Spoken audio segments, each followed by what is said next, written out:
ഭരണഘടനാ ആമുഖത്തിൽ നിന്ന് മതേതരത്വം, സോഷ്യലിസം എന്നീ പദങ്ങൾ നീക്കം ചെയ്യണമെന്ന RSS വാദത്തെ പിന്തുണച്ച് ഉപരാഷ്ട്രപതി ജഗദീപ് ധൻഖർ ഭരണഘടനയുടെ ആമുഖം ഭേദഗതി ചെയ്ത ഒരേയൊരു രാജ്യം ഇന്ത്യയാണ്.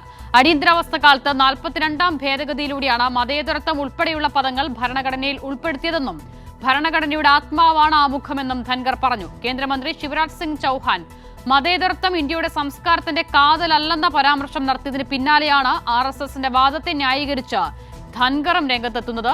സ്വാതി സന്തോഷ് വിവരങ്ങൾ നൽകും. അസിത, ഭരണഘടനയിലെ ആമുഖത്തിലെ മതേതര സോഷ്യലിസ്റ്റ് പദങ്ങൾ നീക്കം ചെയ്യണമെന്ന RSS നേതാവിന്റെ പ്രസ്താവനയ്ക്ക് പിന്നാലെയാണ് അതിനെ പിന്തുണച്ചുകൊണ്ട് നിരവധിയായിട്ടുള്ള BJP നേതാക്കൾ രംഗത്തെത്തുന്നത്.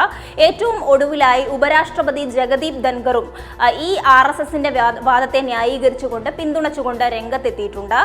ഭരണഘടനയുടെ ആമുഖം എന്ന് പറയുന്നത് ഭരണഘടനയുടെ ആത്മാവാണ്. അതേസമയം മറ്റൊരു രാജ്യങ്ങളും ഈ ആമുഖം ഭേദഗതി ചെയ്തിട്ടില്ല.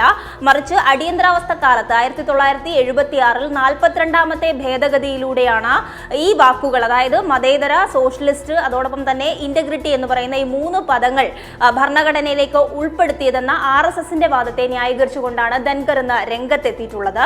അതേസമയം തന്നെ നിരവധിയായിട്ടുള്ള നേതാക്കൾ, BJPയുടെ മുതിർന്ന നേതാക്കളടക്കം ഈ വിഷയത്തിൽ പ്രതികരണവുമായി രംഗത്ത് വരികയും ചെയ്തിട്ടുണ്ട്. RSSന്റെ വാദത്തെ പൂർണ്ണമായും ന്യായീകരിക്കുകയാണ്. ഭരണഘടന മുന്നോട്ട് വയ്ക്കുന്ന മൂല്യങ്ങളെയും അതോടൊപ്പം തന്നെ അംബേദ്കറുടെ പ്രത്യയശാസ്ത്രത്തെയും ഒക്കെയും ചോദ്യം ചെയ്യുന്ന തരത്തിലാണ് ഓരോ നേതാക്കളും പ്രതികരണം നടത്തിയിട്ടുള്ളത്. BJPയുടെ മുതിർന്ന നേതാവും കേന്ദ്രമന്ത്രിയുമായിട്ടുള്ള ശിവരാജ് സിംഗ് ചൌഹാൻ ഇന്ന് വാരണാസിയിൽ നടത്തിയിട്ടുള്ള ഒരു പ്രസ്താവനയിലും ഇത്തരത്തിൽ സോഷ്യലിസം എന്ന് പറയുന്നത് ആവശ്യമേ ഇല്ല, ഭരണഘടനയിൽ ആവശ്യമേ ഇല്ലാത്ത വാക്കാണ്, അതോടൊപ്പം മതേതരത്വം എന്ന് പറയുന്നത് ഇന്ത്യയുടെ സംസ്കാരത്തിന്റെ കാതലല്ല എന്നുള്ള പ്രസ്താവനയാണ് അദ്ദേഹം നടത്തിയിട്ടുള്ളത്. അതുകൊണ്ട് തന്നെ ഈ 2 പദങ്ങളും ഭരണഘടനയിൽ ഉൾപ്പെടുത്തിയത് പുനഃപരിശോധിക്കണമെന്ന ആവശ്യം കൂടിയാണ് അദ്ദേഹത്തിന്റെ പരാമർശത്തിലുള്ളത്. എന്തായാലും ഈ വിഷയത്തിൽ കടുത്ത വിമർശനങ്ങളൊക്കെയും ഉയരുന്ന സാഹചര്യത്തിലാണ് വീണ്ടും RSSനെ പിന്തുണച്ചുകൊണ്ട് ഭരണഘടനാ മൂല്യങ്ങളെ ചോദ്യം ചെയ്തുകൊണ്ട് ഭരണഘടനയിലെ ആമുഖത്തിലെ പദങ്ങളടക്കം നീക്കം ചെയ്യണമെന്ന ആവശ്യം ഈ BJP നേതാക്കൾ മുന്നോട്ട് വെക്കുന്നത്.